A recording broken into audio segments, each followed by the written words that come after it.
nga, finally, we're back in Seoul. This is officially our day one, and we are here for spring. And just like before, as soon as we arrive, kinukuha na kaagad namin yung rent namin na wifi. Mas okay kami doon kaysa sa mag-eSIM or kung ano pa man yung other options. And then right after makuha namin yung wifi, yung aming mandatory picture sa may CU, ginagawa na din namin. Nagpapapalit na rin kami ng won. Konti lang, yung sapat lang para makapag-load kami sa climate card and also makakain bago lumabas ng airport. Since yung ticket naman para sa limousine, credit card naman yung ginagamit doon. I think may option din naman ng cash, pero since nagsi-self-serve kami, so credit card yung ina-accept dito na pambayad. So ayan na nga, nakuha na namin yung ticket namin. After nyan, lumabas na rin kami kaagad para mag-abang ng masasakyan. Foggy nung araw na to, nung dumating kami. Parang below 10 degrees yung weather, pero kaya naman yung lamig. Wag lang hahangin talaga. Yung hotel na pag-check-in na namin is around Jongno District or Jongno area.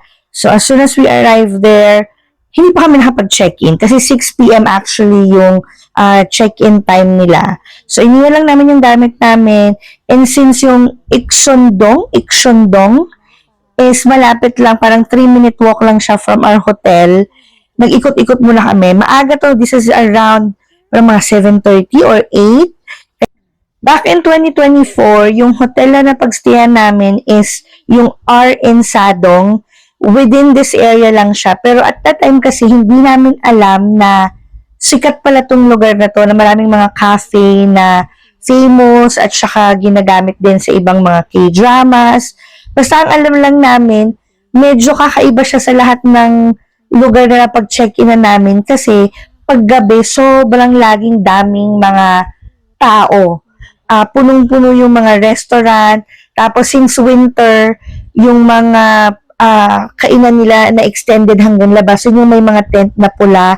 Laging sobrang dami, walang pinipiling araw, kahit na Monday siya, lalo na pag weekend, ang daming tao. So, nung mga sunod na balik namin, tsaka na lang namin na-realize na, okay, famous pala talaga tong lugar na to, especially sa mga young ones, dahil, yun nga, parang dito sila nag-a-unwind after ng, nila, dahil hindi pa nga kami pwedeng mag-check-in napakaaga pa nito. So, nag-virtual tour na lang muna kami dun sa mga sister-in-law ko kasi pupunta din yung brother ng husband ko dito. So, nagtitingin sila, nagpapahanap sila kung saan yung mga magagandang cafe. Kaya, itinutour na lang namin sila para makita nila kung saan nila tayo pumunta.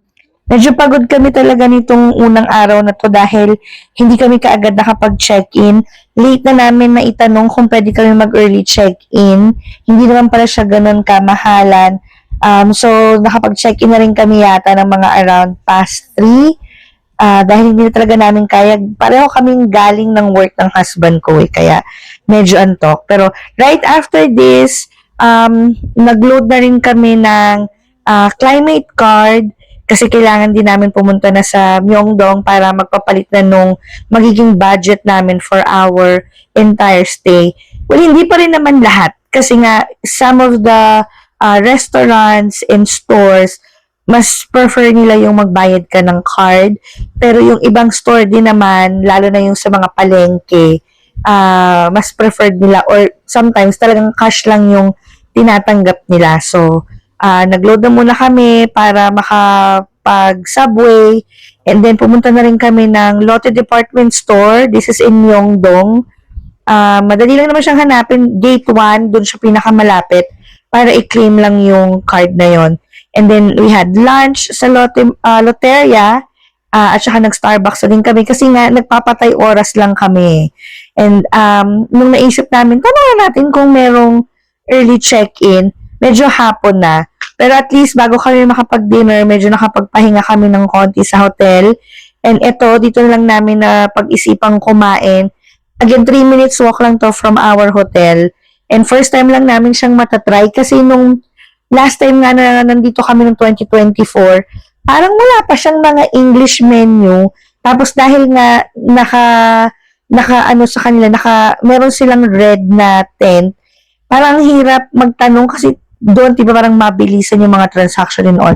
So, ang hirap magtanong na mag-check ka muna kung ano yung gusto mong kainin. Parang pag sumilip ka doon sa tent, automatic kailangan umupo ka na at order ka na, parang decided ka na dapat na doon ka kakain. But anyways, finally, na-try na namin siya. Na-enjoy naman namin yung food, nag-kimchi stew kami, tapos yung omelette, and nag-try din kami nung chicken barbecue or chicken skewers. And nagustuhan naman namin yung food namin. Sakto, kahit na walang tent, and kahit na malamig, yung hangin niya hindi ganun kalakas. So, parang sakto lang na mapreskohan ka talaga. So, enjoy namin yung food. Ang sarap itong omelette na to. Wala lang kaming rice na in-order pero nagtatawag siya ng rice. And perfect na partner ng chilsung. Mga feeling naka-soju. Yung mga bagets doon sa likod, nag-ice cream sila. So parang sa mga Korean drama, after mag-inuman, nag-ice cream. Sarap ng food. Yung mga kumakain sa likod namin, medyo matagal silang nawala. Iniwan nilang ganyan yung gamit nila. Feeling ko nag-smoke somewhere kasi hindi porket open area, doon ka na rin mag-yoyosi.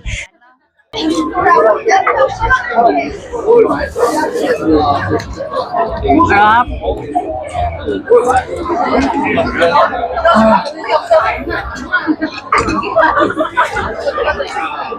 Spam ang laman niya. Akala ko meron siyang rice cake.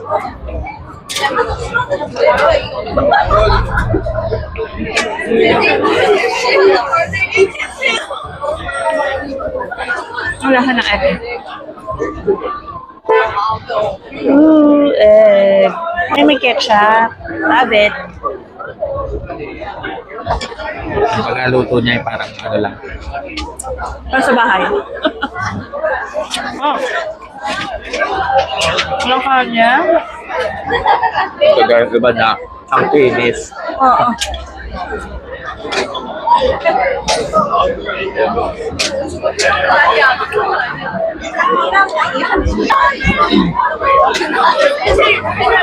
Sabsam. Chilsung.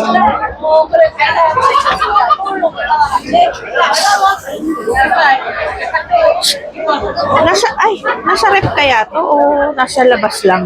Rep naman siguro, no? Yung nihihilohan nila kanina. Yung ano lang, cooler lang. Kaya nga, yung kaninang napadaan tayo na nilalagyan ng yelo.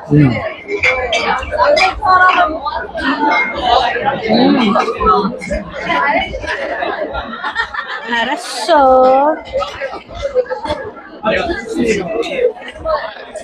Meron ng chicken skewers with a sauce.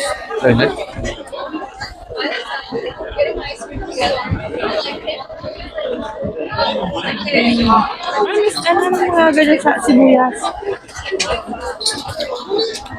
Ano naman?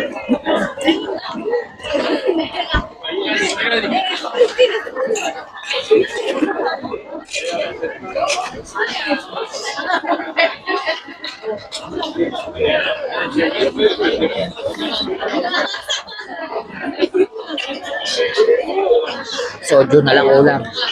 Nag-soju tayo. Soju chilsum. Bumalik kami agad ng hotel pagkakain since maaga pa kami kinabukasan, and isi-share ko na lang din yung mga video. Kamsam nila